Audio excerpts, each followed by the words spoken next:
everybody. Welcome back to the show. Cameron English here with you, Director of Biosciences at the American Council on Science and Health.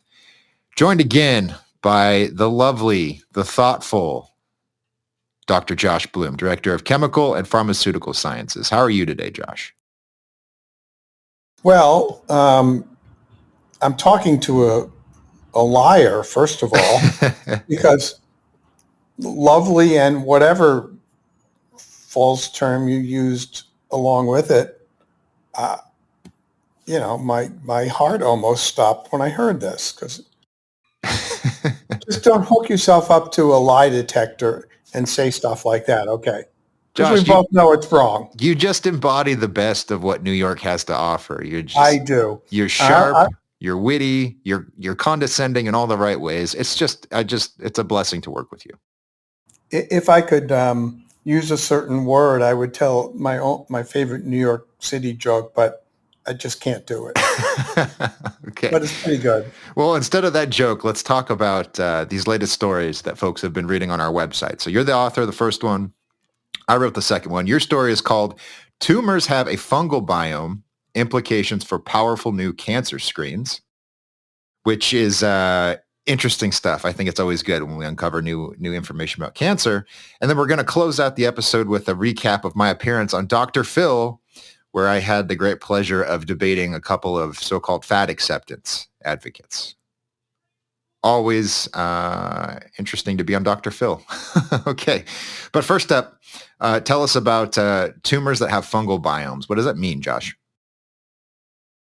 Well, let me start with blood tests for cancers. And these are being used now. They're tumor markers where they're looking for specific proteins associated with different tumors. And it's a whole bunch of them. Like, I could be wrong, but I think it's something like 50 different markers. Don't quote me on that. And these are useful for people that have cancer because it can determine the course of treatment that's used. It's also useful for people who are at high risk for cancer that might catch something before any MRI or CAT scan would pick it up. So it's clear that there's a lot of work going into,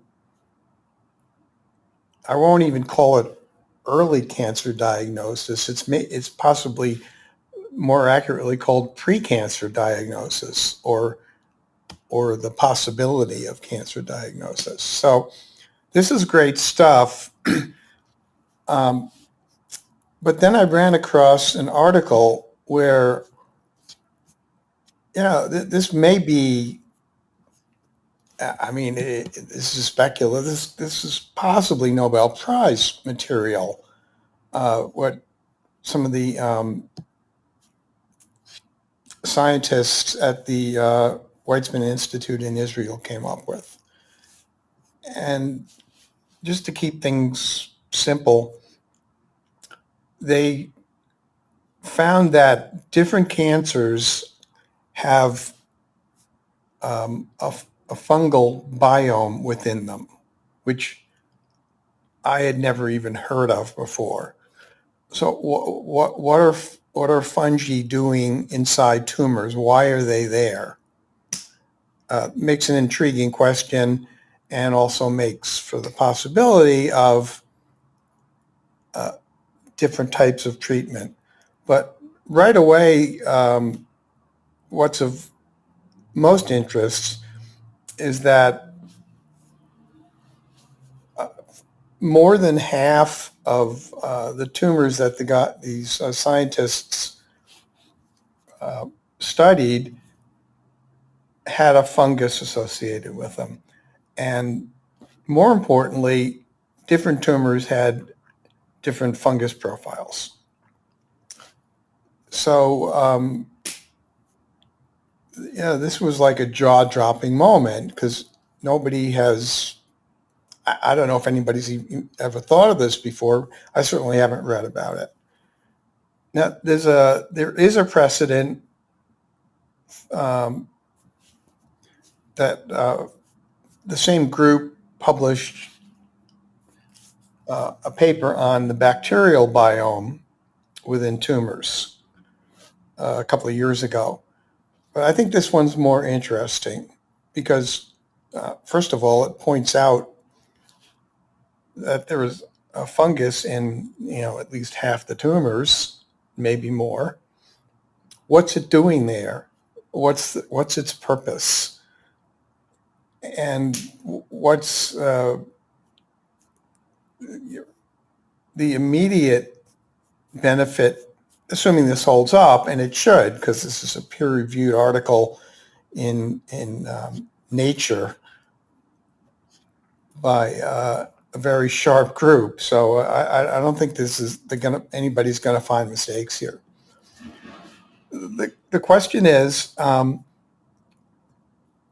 if you can identify the DNA of particular fungus, which they can do,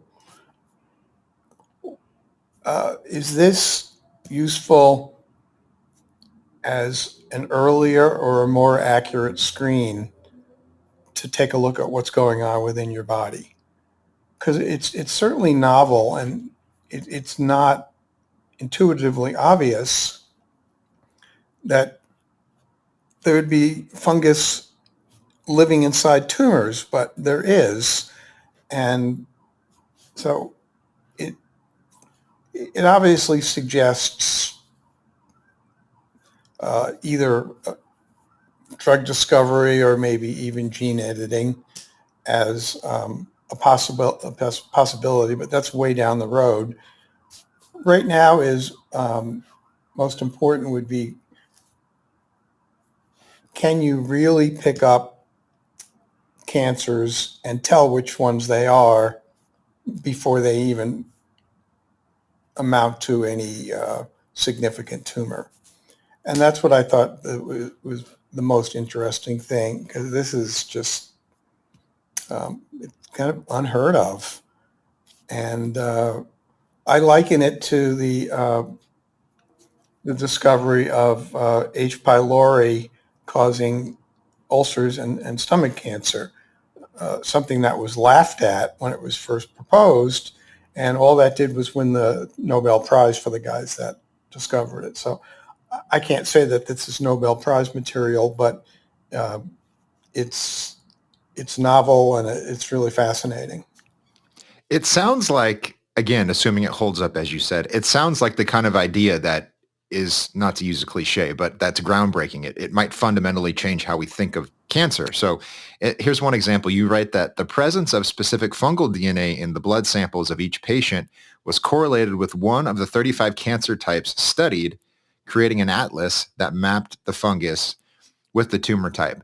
So if I understood your article correctly, these fungi are circulating in the blood of these patients, and you could identify them much sooner than you could identify a tumor, right?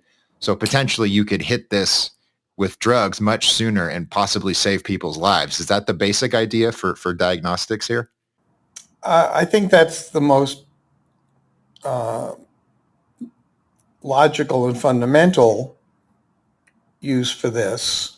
But I think it's going to go beyond that, uh, because who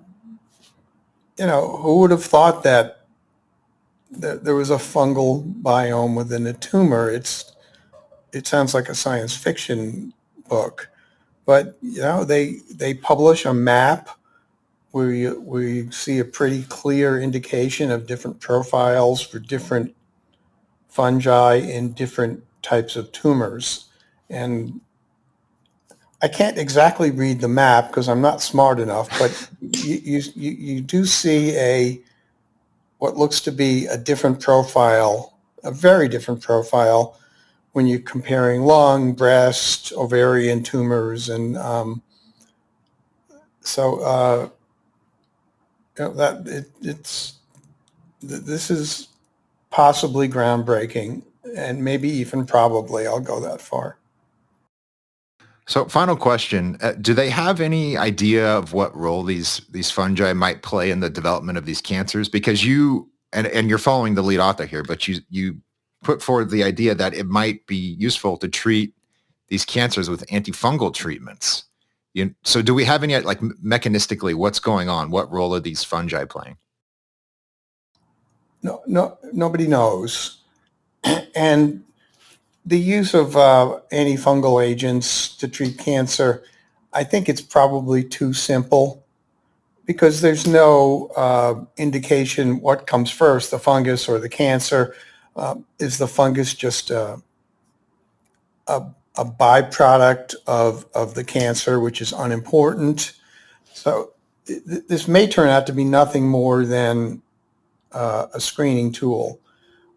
But people will be studying this like crazy now because this, if somehow you can treat or prevent the fungus, then that opens up a whole new avenue for very early treatment of cancer. But this is way down the road, and I'm just absolutely speculating about it.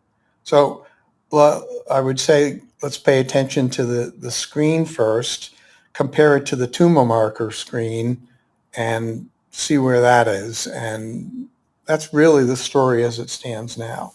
But it's exciting, and it's crazy sounding enough for it to be true. Yeah, that to me that seems why it might be true, and that's just me making an assumption. We don't know. For what all we know now is that this is interesting. It could lead somewhere potentially very significant. But for the time being, if Crazy Joe Mercola or anyone else on the internet tries to sell you antifungal treatments as Which they will. as a cancer therapy, just be forewarned. We told you that they are full of it. Before we close, I usually get a whole bunch of very smart comments after these articles. Here's an exception by somebody called Orchid Potato. I hate fungus, yuck.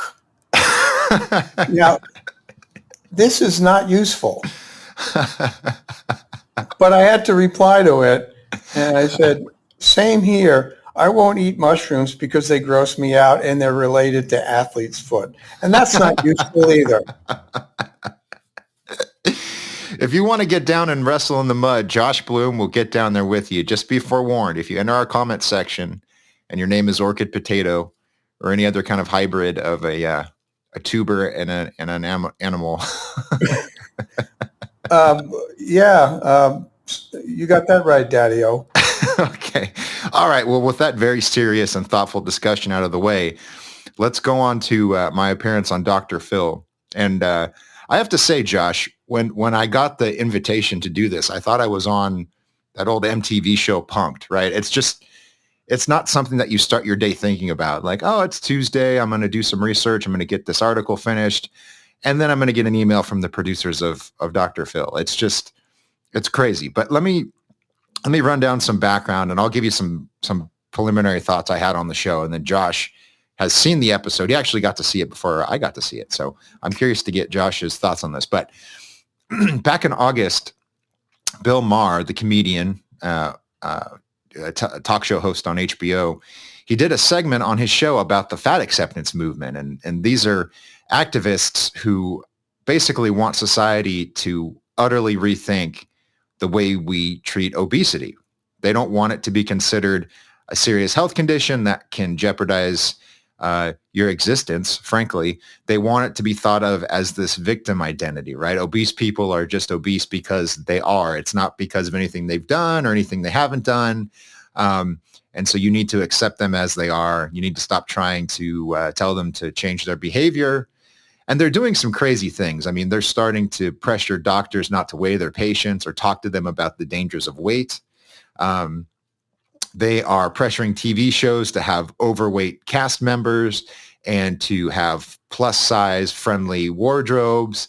And there's so many other examples, right? You see magazine covers with overweight models on them, and not just overweight, but obese in many cases. So the stakes here are very high. And I say this as someone who was obese for most of my childhood and teenage years.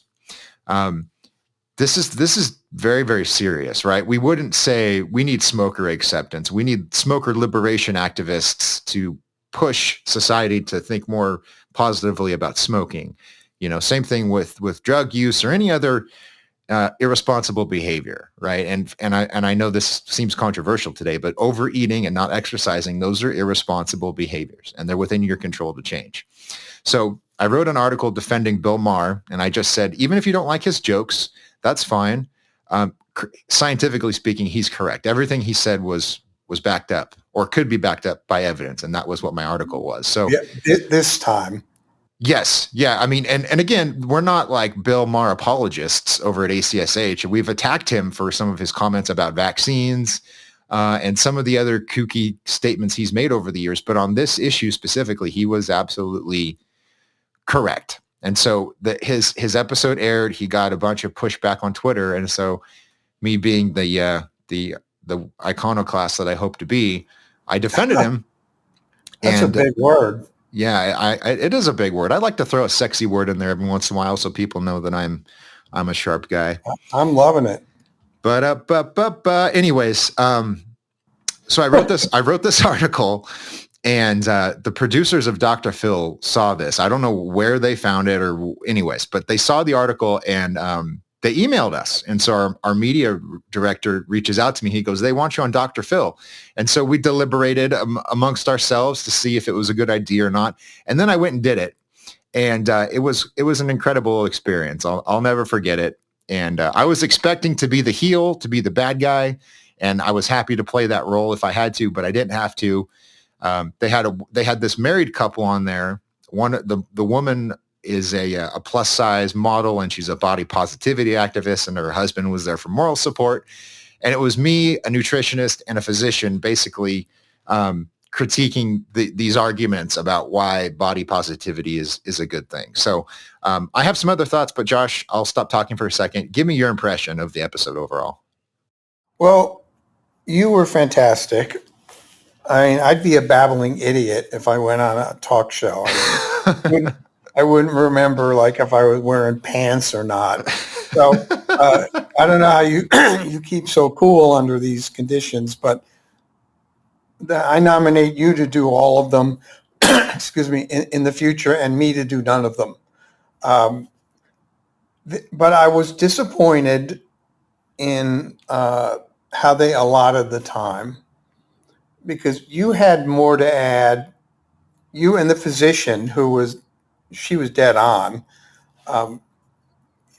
That the most important information came from the two of you, and you got about a minute or so, and they spent 10 minutes talking to the women about how they felt about being overweight and all this other woke stuff. And that did, I mean, you came across great, but they should have really focused more on the intersection of science and BS and woke words and whatever than they did. But I don't know if you felt that way. I thought you got cheated a bit. I didn't know what to expect exactly, but I was prepared for them to edit the episode down and cut out some of the material. And that's what they did. So there was much more to the conversation. At one point, predictably, this woman, her name's Lexi Nimmo, I believe is how you pronounce her name. But at one point, she started talking about how BMI isn't, it doesn't really give you an accurate portrayal of somebody's health, which is mostly false. It's not a perfect tool, but I addressed that and they cut that out. And then we talked more about the balance between how you view yourself as a person and your self-worth and how you think of your weight. And I got to weigh in on that. They cut that out. So there was a lot of the show that got cut out. So I did get to say more, but you're right. They kind of gave everyone like a minute, maybe a minute and a half of material. But what I did get to say, I was happy with. So, initially they tried to say, look, there's these new studies that show that, overweight people or obese people are more likely to survive heart attacks, and they do better in post-surgical recovery. And, some of these, they're really spurious claims, but I got to, Dr. Phil brought me into the conversation, which was pretty cool. There's nothing like it. I promise everybody. If Dr. Phil looks over you and goes, now you've been a science journalist for about 10 years. Am I reading the research correctly here? It's just such a weird conversation to have, but I got to jump in. Damn good Dr. Phil imitation right there. Oh, thanks. You see, body image and self-image, they tend to go together. They shouldn't, but they do. So I got to jump in, and I looked right at these two, and I said, listen, I've been overweight. I know what it's like to be mistreated because of my size, but what you're saying about the science is wrong. And then I just pointed to a meta-analysis in the New England Journal of Medicine, and they tracked 4 million deaths, and they looked at them in relation to BMI, and they said, well, the majority of these took place in people who would be considered morbidly obese, and they were primarily due to heart disease and I think diabetes and then a few other things after that. So my point was just that you should love yourself, you should respect yourself, but you can't carry your view of yourself into scientific conversations where you're misleading people on national television. And that was my message. I was happy to say that. And I got a little bit of criticism after the fact, which we can talk about, but I thought it was important to push that message very, very clearly in front of his audience, which is like 2.5 million people. Yeah, and you did great on that. But the part that you really couldn't talk about is when it comes to calling out BS, there's good science, there's bad science, and of course, you're up on this topic, and you know what's important. I mean, there's no doubt that type 2 diabetes and obesity are intimately related. So I wish they'd given you a little more time to be technical and also be critical of the feel good versus be healthy paradigm, because that's kind of the essence of the whole show. And fine, if women want to feel good because they're fat, skinny, or whatever, that's fine. I don't care. But they, because they happen to be overweight and think it's okay, they don't get the final say on this matter. And I thought they gave the final say to the woman and her husband at the expense of you. And that's my really, that was my biggest problem with the show. Yeah, I found that a little bit frustrating. And you understand going into it that this is a show for a general audience. And so they're going to appeal to that emotional angle, and they're going to try to hook people with that storyline. Overall, though, I have to say I was quite satisfied because Dr. Phil came out, and you can see this in the episode when you watch it. He came out, he gave them an opportunity to tell their story and, why they're body positivity activists and all that. And then he said, I have a real problem with what you're saying about the science. So he came out swinging. Yeah, that was great. It was very clear. And again, Dr. Phil says some things that make sense, says some things that don't make so much sense. But on this issue, just like Bill Maher, he was 100% correct. And he was reading off the results of studies to them. And he gave the physician who he was an emergency physician at Cedars-Sinai Hospital in Los Angeles for like 20 years or something. So that, he let the physician talk plenty, which was great. And then they had a woman who stood up in the audience, because the audience is sitting right behind you. It's a really odd setup, because I've never been on TV, but I've never seen anything like this before either. But this woman stood up and she said, I am the warning to young people who are overweight. She said, I have to have 2 knee replacements. I've had bypass surgery. I'm type 2 diabetic. And it's all because I did not listen to the warnings that people gave me when I was younger. And so she looked right at Lexi, and she's like, you are on a dangerous path. And so that was great too. Overall, like I said, the message was good. The thing that really drove me nuts, Josh, and I didn't get a chance to address this, is Lexi started to talk about, once it was clear she couldn't win the science argument, she went to this whole idea of, well, most doctors are middle-aged white men and we need different perspectives. Yeah, a couple of alarm bells there, maybe. Yeah. One or two alarm bells for sure. But the way I discussed this on another podcast I do, and the way I pointed it out was to say, look, if I was to get on here and say, you know, smoking 2 packs a day, it's very harmful. It increases your risk for lung cancer and stroke and heart disease and heart attack and COPD. You really shouldn't smoke really at all. And if Josh was to say, well, you're just a middle-aged white man. Why do I care what you think? Everybody would look at that and go, well, what does that have to do with the price of tea in China? It doesn't make any sense because the facts are the facts. And that's what bothers me most about this fat acceptance movement, is that it's primarily driven by a disdain for science, right? They look at the world and they go, well, that's just your perspective. You're just trying to maintain your power and you're trying to oppress fat people and you're using these facts, quote unquote, Right. to do it. And that's what bugs me most. But go ahead. Once you go there, it's, at least in my mind, it's an admission that you've been beaten in the argument. Yeah. Because that's pulling the BS white person, middle-aged, whatever card, which is, so what?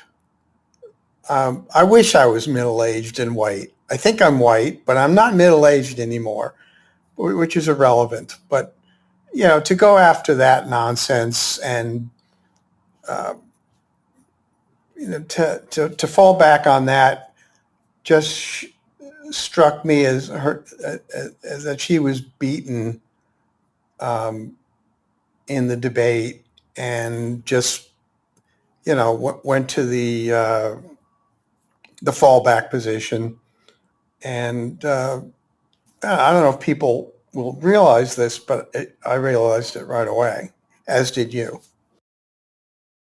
Yeah, the whole thing, it's just preposterous. I don't know what else I can say about it. It's this weird phase we're going through as a culture where we're supposed to prioritize the way people feel and, their lived experience over the facts. And it's just dangerous, because once you start doing that, you're effectively picking and choosing when you're going to utilize the scientific method, So we're not going to use it in this case because it harms overweight people. And we're not going to use it in this case because it harms this other marginalized group.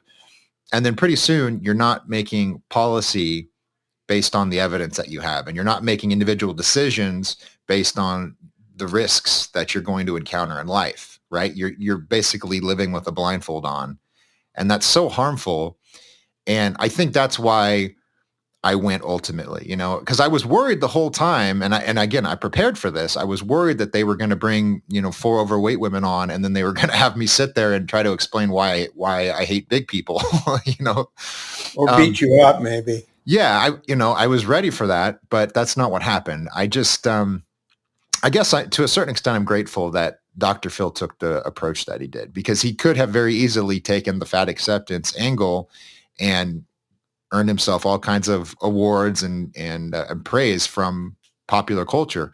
And he didn't do that. And I suspect that has something to do with the fact that he's old and he's going to retire pretty soon. And so he's more or less just saying what he thinks, and nobody can really do anything about it. Well, yeah, Dr. Phil's like a roulette wheel. You really never know what's going to come out. But let me pick up on one thing you said about feelings. And this is not new. About 10 years ago, I read an article written by an activist for deaf people. And in the article, they talked about being deaf is not a disability, and most deaf people would not want to get their hearing back. And I'm thinking, okay, this is a bunch of cow excrement because that's just nonsense. All right, that's not too different from what you were just discussing. Come on, seriously? The only reason to be deaf is to not to have to listen to the drug commercials on TV. And I'd gladly be deaf temporarily when those things are playing, because they make me want to puke. But the two things are related because uh,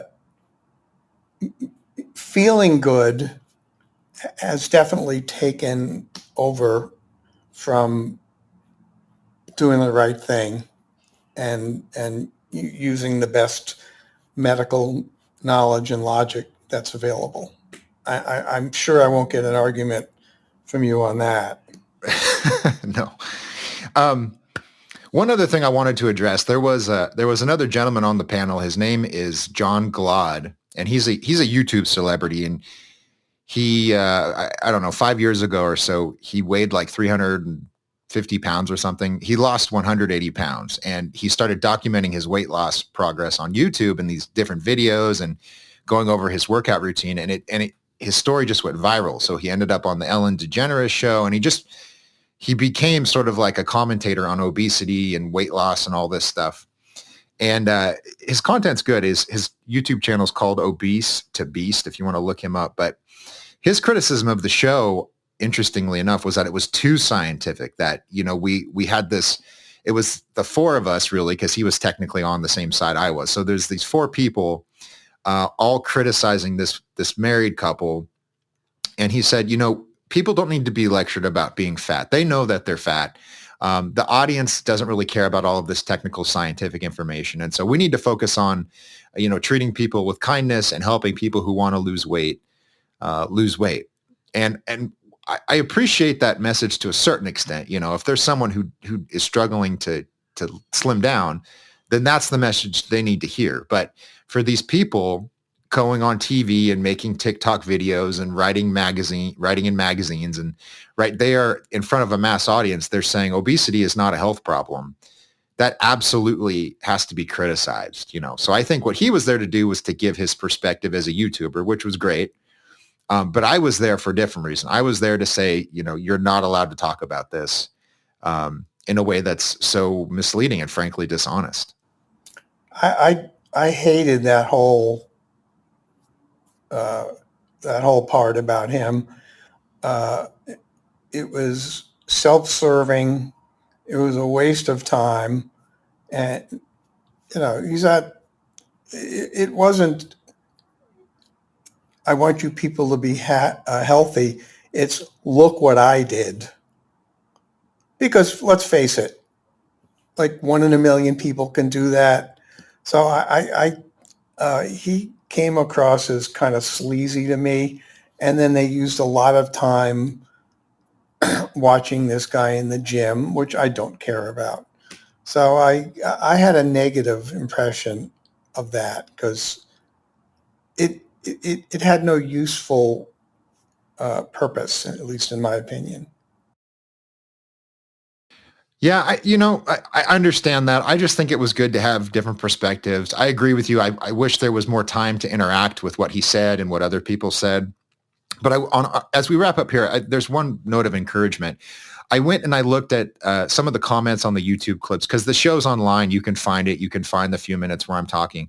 And I was just curious how people reacted because science communication is really important to me. And I strive to balance, interesting storytelling and trying to relate to people with giving them solid scientific information as best as I can, so I don't want to just hit people over the head with a phone book full of statistics. I want to illustrate to them why, a certain perspective is more valuable than another.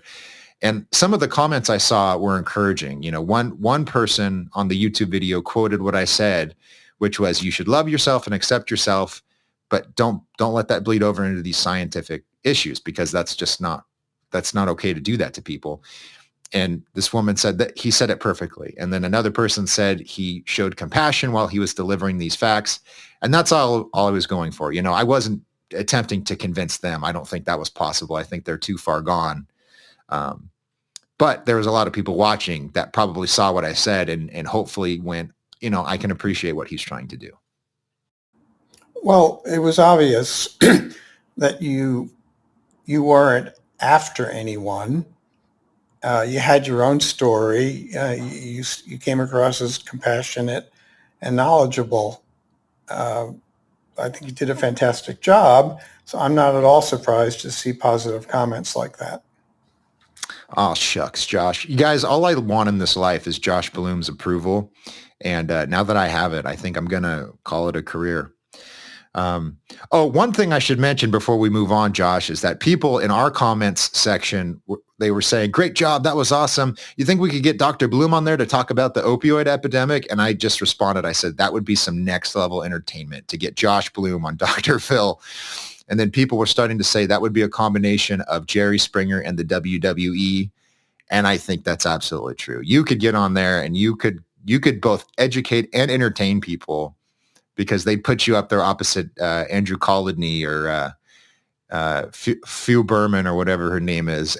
And you would just lay waste to everything they said. And I think that would be terrific. Would you put up my bail if that ever happened?